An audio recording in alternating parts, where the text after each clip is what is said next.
or beautiful blue marble is a wonderful, complex, and integrated system. Our journey follows the value chain of environmental intelligence. From polar and geostationary satellites to monitor Earth's vital signs, to derive products and services on the ground, to generate forecasts using models, delivering decision support to operate our economy and protect life and property. Let our journey begin. Well, the vision is all built around building a weather-ready nation to ensure that our society is ready, responsive to these extreme weather, water, and climate events. We now have to work beyond and go beyond the forecasts and warnings to link them to decision makers who are actually making the decisions to save lives and mitigate property loss. So in working with our partners in the emergency management community, in the water resource management community, and working with federal, state, and local officials that actually take the actions to protect their citizens, it's a daunting task, but it's absolutely essential if we're going to realize our vision, make a community ready, responsive, that they'll actually respond to the threat, and therefore increase their resiliency to the extreme weather, water, and climate events that affect this country.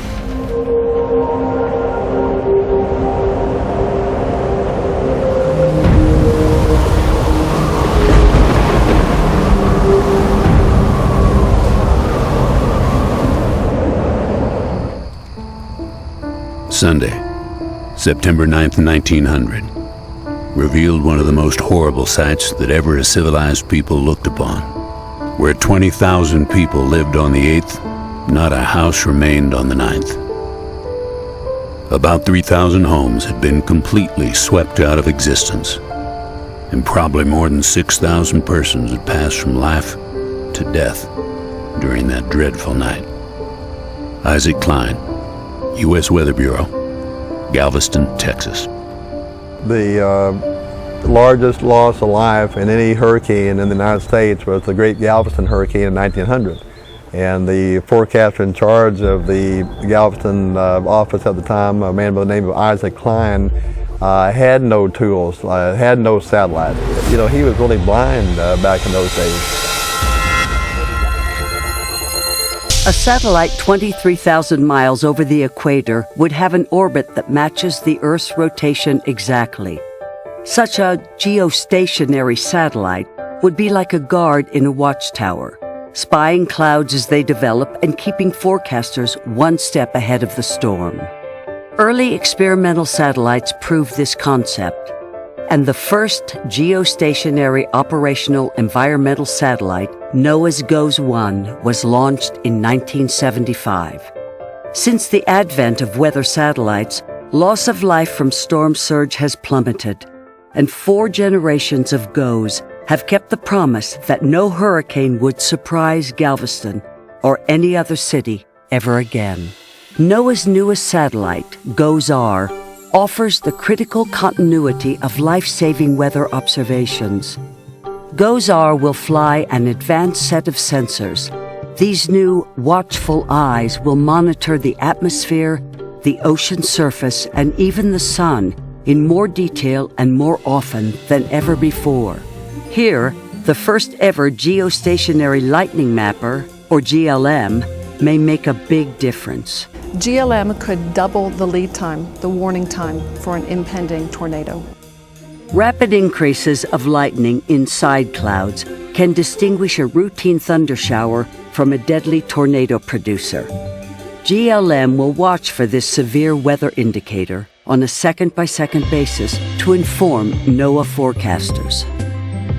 GOES-R will also monitor the sun with a new solar ultraviolet imager, or SUVI. The sun is the source of all of our weather, and as such, we have a solar ultraviolet imager that watches the sun continuously. Solar storms can cause electrical power grid problems here on Earth and can threaten space travel for astronauts and disrupt communications.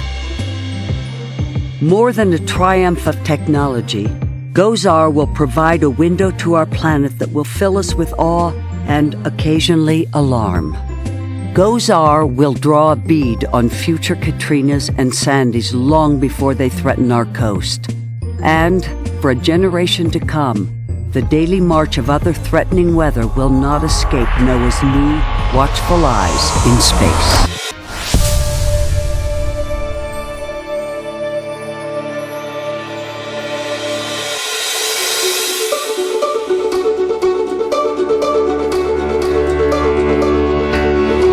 For more than 40 years, Ball Aerospace has designed and built innovative space systems that support actionable environmental intelligence.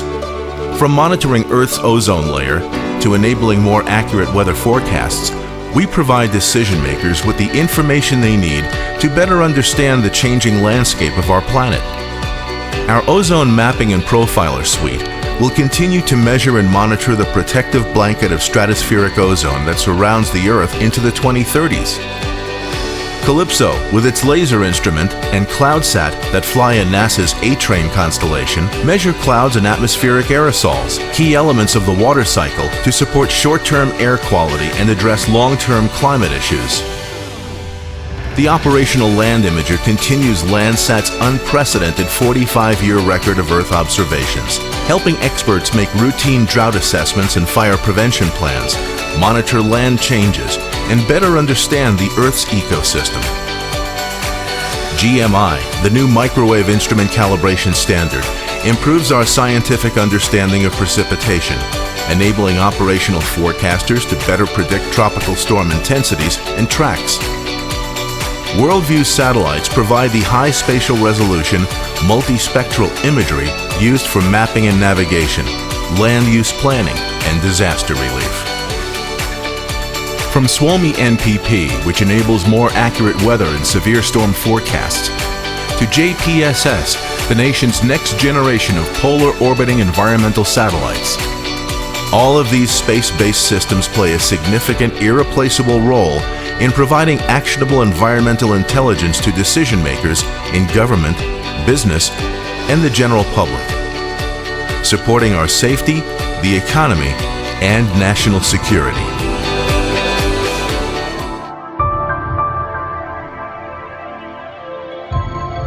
Landsat has become one of the more common sets of remote sensing images.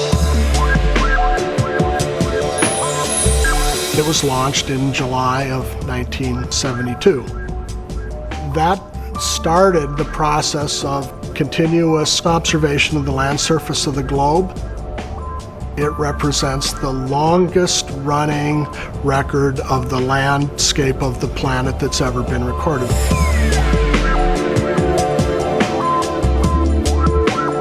The Landsat satellites pass over the same place on the Earth every 16 days. Their orbit goes from pole to pole and they capture a new place, and then every 16 days they start to repeat that. And it's been doing so for 40 years now, continuously orbiting, collecting data. The value of Landsat is in the use of the data. Landsat data are now in far more hands than ever before.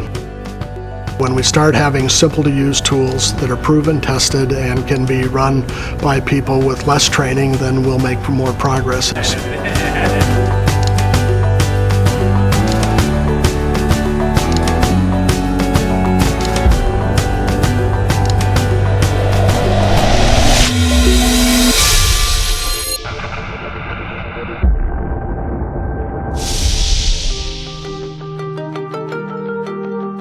Weather forecasts come from TVs and mobile devices, right? Not exactly. They start as photons and data collected in space by instruments like the Advanced Baseline Imager on the National Oceanic and Atmospheric Administration's GOES-R series weather satellite. Here's how it works and how GOES-R will help forecasters make more accurate predictions. The ABI is like a digital camera in panoramic mode. It scans a horizontal strip across the top of the Earth, then shifts down and repeats 21 more times until the entire side of the planet is imaged in just 5 minutes. Images of areas with storm activity can be collected in 30-second intervals, providing very rapid updates of developing storms. Let's put this into perspective.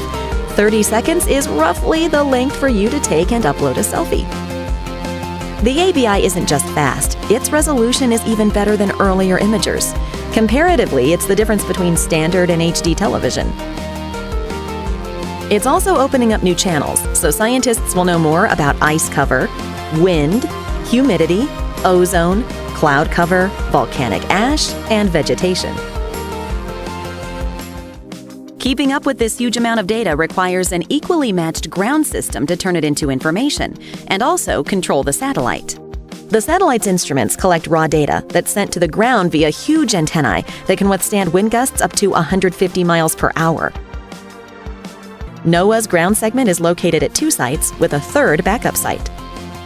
The ground system processes the data into information products for meteorologists and sends them to users by way of a special weather data processor, another access system, or by rebroadcasting to users worldwide.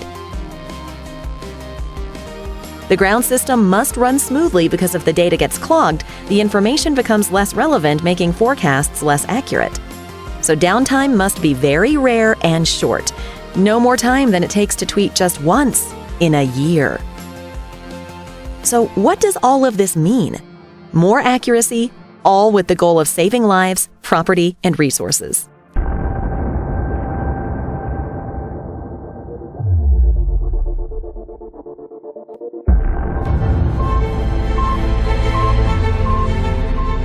SGT. We started as an engineering company and expanded our capabilities from engineering to information technology to operations and science. When we do a spacewalk, they're actually going to be using our spacesuits that we process for NASA. People have taken our data and have mapped the retreat of sea ice. We support all the visiting vehicles from around the world that come up to the International Space Station. Satellite imagery and data and then distributing it to the world. At Goddard, we provide engineers and technologists, and we support the development of many of the Goddard missions. And the missions that we've been associated with have typically been some of the most complex and challenging missions that Goddard has ever done over the past 10 years.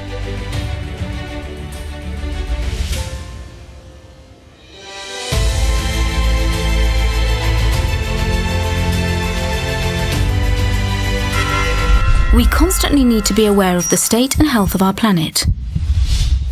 The Copernicus program helps us to achieve this by observing our environment, collecting, storing and analyzing data, and providing products to enable effective decisions to be made. These measuring devices in orbit sometimes operate alone and sometimes combined with sensors placed on the seas, land, or in the air. Copernicus then stores the data and helps to provide a large amount of reliable and up-to-date information on the status of our planet. This data can be used to create different kinds of products, such as statistics and topographic maps. The data is analyzed in a way that generates indicators useful for researchers and end users, providing information on past, present and future trends. Copernicus can serve the tourism industry, urban development, archaeology, oil and gas, and the insurance sector.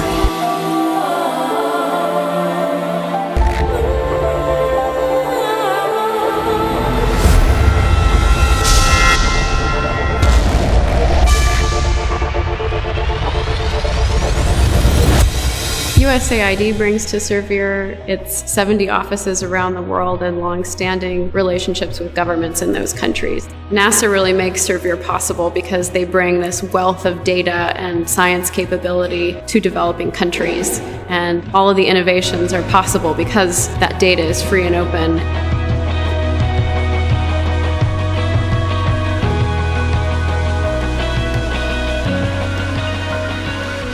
To think about the whole chain from information to action, to collect the right data, to analyze it in ways that answer specific questions, to create tools that people can use easily, and then to help them with the uptake of those tools. Making sure that people have enough water has become a global challenge, and there is a global technology ready to help. Have you ever wondered how much water there is on Earth? Nobody knew until a satellite mission called GRACE found the answer. The GRACE satellites measure changes in gravity as they pass over the Earth. which lets them tell the difference between water, rock, and soil, and also measure how deep the water is. A few calculations later, and we found out for the first time how much of this precious substance we have. Most of the water we use comes from below ground, and satellites are helping us peer below the surface. Water can also be too much of a good thing. Flooding kills more people than any other natural disaster, but nations around the world now use satellite radar data to forecast flooding before it happens and make accurate maps to guide their response to disaster. The United Nations expects nearly 2 billion people to face water scarcity by 2025, and the occasional shortage to affect another 3 billion. As water becomes ever more precious, we will depend even more on satellites to keep it flowing. Brought to you by the Society of Satellite Professionals International.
Five, 4, 3, 2, 1.